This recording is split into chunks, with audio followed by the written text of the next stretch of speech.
Isang high-value individual na pinaghihinalaang sangkot sa iligal na gawain ang nakumpiskahan ng mahigit 300,000 pisong halaga ng iligal na droga sa barangay San Francisco, San Pablo City, Laguna. Patrolwoman Priscel Urbano sa report.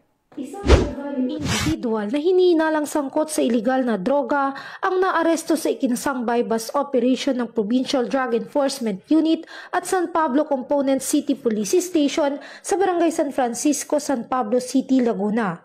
Kinilala ang suspect na si alias Leo, residente ng nasabing lugar. Nadakip ang suspect matapos magbenta ng hinihinalang shabu sa isang operatibang nagpanggap bilang pusher buyer.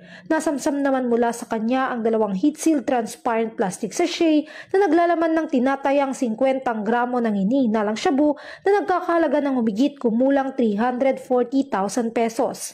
Na-recover din ang buy-bus money na isang 1,000 peso bill, isang 100 peso bill at isang Android phone Tecno Spark na posibleng ginamit sa iligal na transaksyon.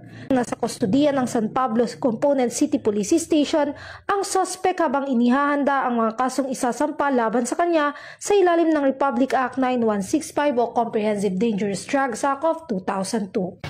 Mula dito sa PRO Calabarzon, ako ang inyong Police News Network Correspondent, Patrolwoman Priscel Urbano, alagad ng batas, tagataguyod ng balitang pulis.